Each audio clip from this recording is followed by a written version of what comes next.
Oke, pelajar-pelajar, guru-guru, ibu bapa di seluruh Malaysia, mari dengar sini. Oke, apa lukisan saya ini? Ini bukan graf coronavirus. Ini graf apa? Inilah graf pelajar kita hari ini. Kedudukan pelajar kita. Oke, our students are at various levels of expertise. Kita tak boleh harapkan satu kelas untuk semua pelajar. Tak boleh. Tak boleh buat macam tu.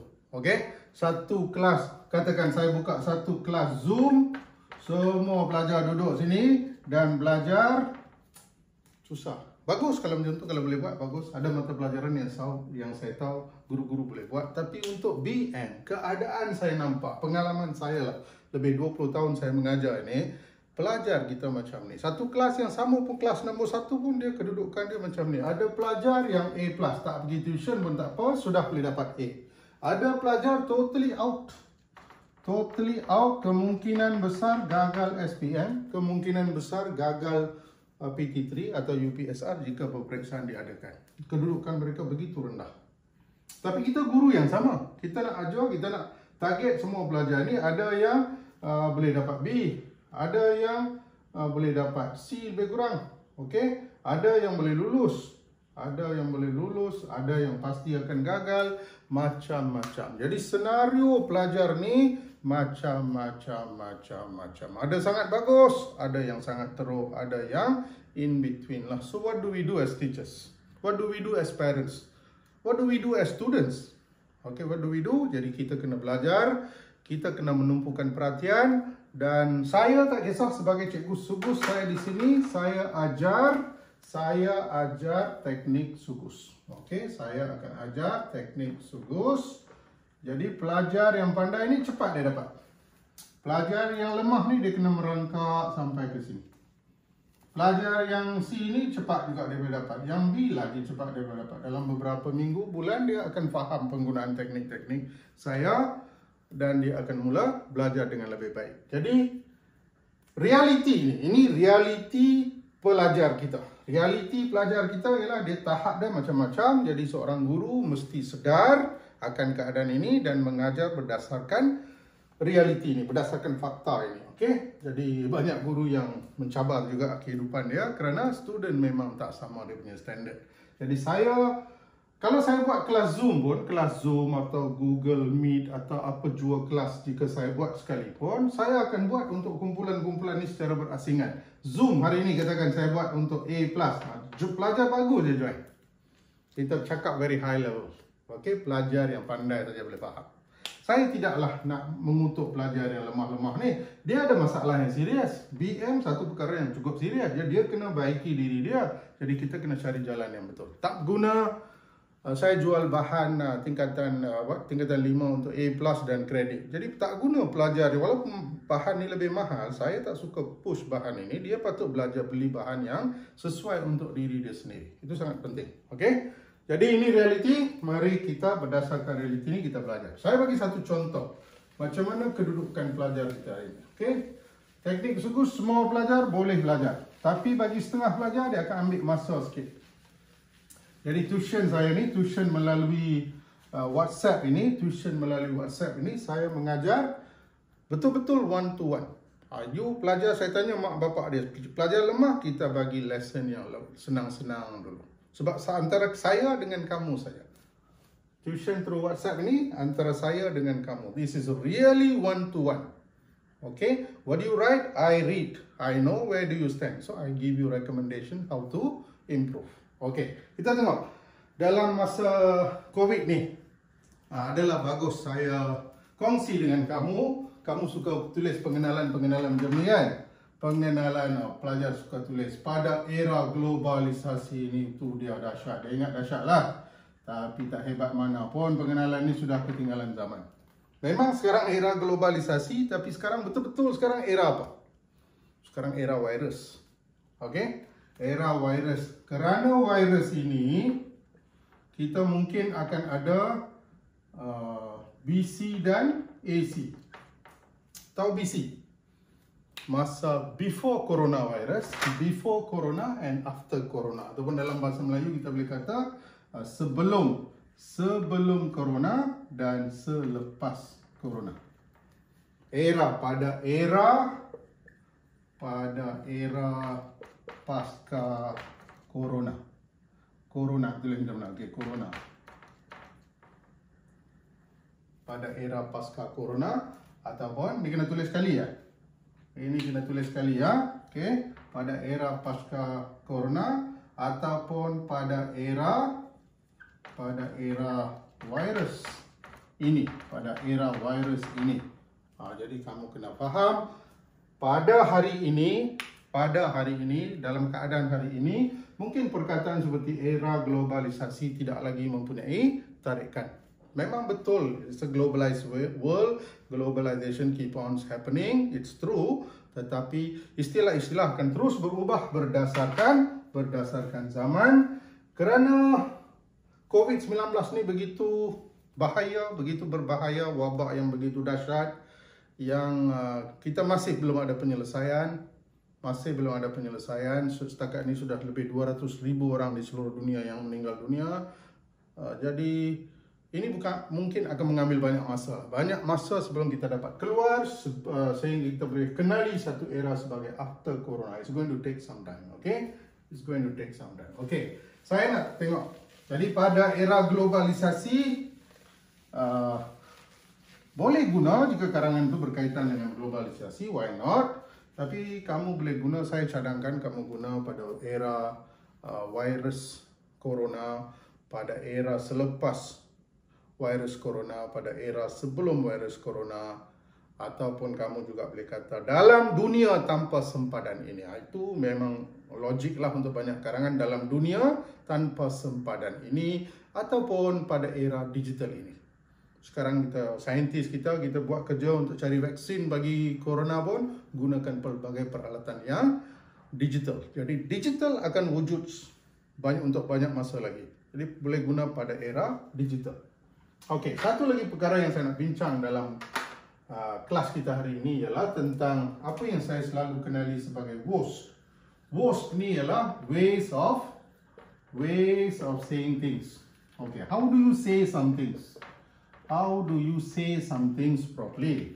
Saya terima banyak karangan pelajar melalui WhatsApp. Saya baca karangan setiap hari. Saya dapati ada setengah pelajar yang masih lemah. Gaya bahasa dia masih lemah. Directly dia punya problem ialah dia tak tahu macam mana nak sebut sesuatu.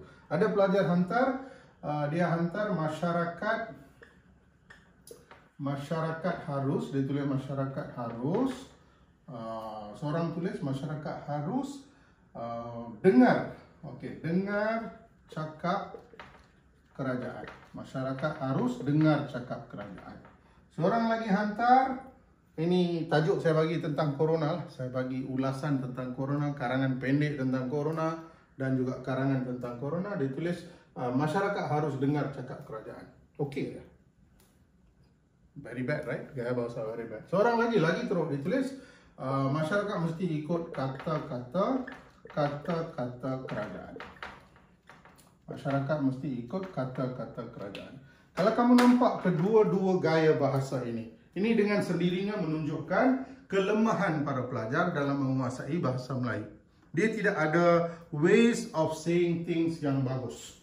Dia punya words lemah. Dia sepatutnya belajar 100 hingga 200 ways of saying things saja. Okey, macam mana nak sebut? Kerajaan laksanakan pelbagai kempen. Kerajaan kata kita mesti cuci tangan, kita mesti guna cecair pembasmi kuman, kita mesti mengamalkan penjarakan sosial. Penjarakan pun dia tak tahu tulis. Ada yang bagi tulis penjarakan sosial. Ada berapa K? 1 K dia bagi tulis penjarakan sosial. Imbuhan pen ini berakhir dengan AN. Hari itu saya dah bincang. Dia tak berakhir dengan KAN. Lainlah kalau kamu kata penjarakan dia. Itu lain lah, itu lain. Itu kata dasarnya penjara. Penjarakan dia. Polis kata penjarakan dia sekarang juga.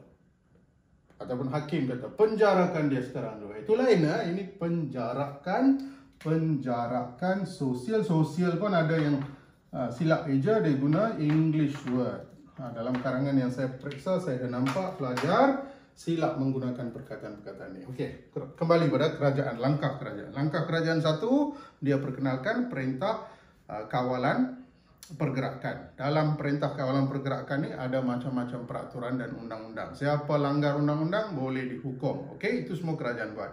Lepas tu kerajaan buat kempen penjarakan sosial. Satu perkara yang baru bagi kita kan. Kita tak pernah, kita sebagai manusia tengok kita terus shake hand, kita peluk. Jadi sekarang hari ini kita terpaksa mengubah gaya hidup ini. Tak tahu sampai bila lah, sampai era corona ni habis. Okey, kita terpaksa belajar norma-norma baru dalam kehidupan. Okey, there's no other way. Dan kerajaan buat pelbagai perkara. Apa yang kerajaan sebut ni, apa yang kerajaan cadangkan ini harus diikuti oleh masyarakat. Barulah kita dapat memerangi wabak corona ni. Kita dapat memerangi hanya jika masyarakat ni bekerjasama dengan kerajaan. But how do you say that? How do you use the right way of saying things? Kamu sepatutnya kata masyarakat harus, masyarakat, boleh kata orang ramai, okay, masyarakat Malaysia harus menyahut seruan kerajaan. Masyarakat harus menyahut seruan.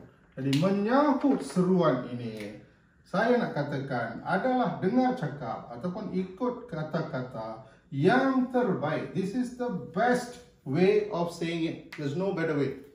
You pergi carilah dalam buku manapun, majalah manapun, buku teks manapun. Tidak ada cara yang lebih bagus untuk menyebut the people should listen to the government. This is the best way in BM. So this is what you must achieve. So saya dalam kelas saya terus pergi saya terus pergi ajar macam ni. Sebab pelajar hari ini tidak banyak membaca. Dia pendedahan dia terhadap BM tak luas. Kita kena terima hakikat tu. Jadi kita terus, ni benda ni memang dia tak tahu. Jadi kita ajar dia. Jangan buat macam ni, buat macam ni. Senang dia. Okey. Jadi ketika saya betulkan karangan yang dihantar melalui WhatsApp, saya tulis, saya type yang ini, saya kata ini salah, ini betul. Jadi pelajar tahu, lain kali nak tulis tentang masyarakat harus dengar kata-kata kerajaan, dia tahu caranya ialah menyahut seruan kerajaan. Okey, kalau nak tukar kerajaan kepada perkataan lain, boleh. Kerajaan sekarang kita boleh tukar menyahut seruan pihak berkuasa. Okey, menyahut seruan pihak berkuasa.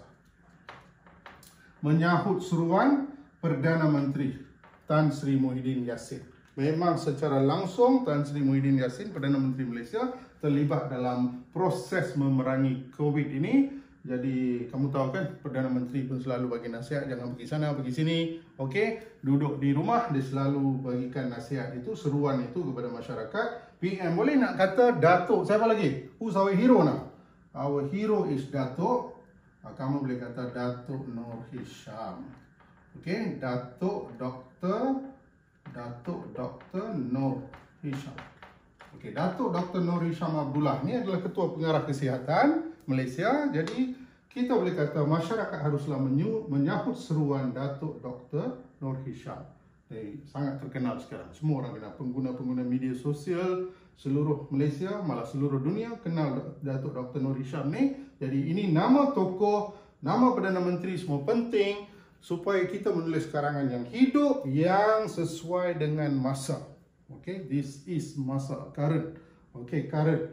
Dalam video-video yang dahulu saya pernah guna nama-nama Perdana Menteri yang dahulu. Jadi kita kena update. Kita kena update nama-nama ni. Ketua Pengarah esok berubah, kita kena update nama dia. Kemas kinikan knowledge kamu dan juga your ways of saying things. Jadi nampak, masyarakat harus menyahut seruan kerajaan bagi memerangi wabak COVID-19. Ataupun masyarakat harus menyahut seruan Perdana Menteri Tan Sri Muhyiddin Yassin agar kita dapat sama-sama memerangi, combat. Okey, memerangi wabak COVID, ataupun masyarakat, orang ramai perlu menyahut seruan Datuk Dr. Nur Hisham, Ketua, tak ingat Ketua Pengarah Kesihatan Malaysia pun tak apa, tetapi mesti ingat Datuk Dr. Nur Hisham. Letakkan nama seperti ini, karangan kamu hidup. You are latest. Okay, you're not writing the history, you're not writing about something else. Okay, you are there. Jadi inilah message saya. Saya nak buat tuition yang betul-betul one to one. Okey, jangan ingat kerana ini WhatsApp, melalui WhatsApp tidak ada komunikasi. Karena cara saya paling banyak komunikasi sebab karangan yang ditulis oleh pelajar diperiksa. Personally, I check. Personally, I read your first essay, I know already what is your level. I know, right? I know which is your level because tu student macam ni. Jadi berdasarkan tu kita tolong kamu. Kita tak perlu beri bahan homework yang sama kepada semua pelajar sebab realitinya semua pelajar tu tak sama. Itu ibu bapa kena faham, guru-guru kena faham, marah pelajar sendiri kena faham. Okay, don't feel bad. Kalau kamu lemah, saya bagi kerja UPSR dulu. Buat karangan UPSR, belajar WOS UPSR dulu. Okay, jangan terkejut. Saya ada student darjah 6 yang boleh tulis karangan lebih bagus daripada tingkatan 5. Ini realiti, kenyataan, fakta hari ini. Kita tidak dapat nafikan. Okay, jadi siapa nak terus belajar dengan saya ni dalam masa yang ada, kita boleh terus belajar. Tuition ni bagus, banyak ibu bapa dan pelajar memberikan feedback yang bagus. Okey, maklum balas yang cukup baik. Jadi saya nak teruskan. Whether got MCO, no MCO, kita akan teruskan. Sekarang ada offer MCO, very cheap. Okay, so please WhatsApp me so that we can continue learning. Okay, and learn in the right way so that we improve very fast. Okay. So, I'm Cikgu Sugus. I understand you are at a different level. Okay? We help you. We pull you up from where you are. Thank you.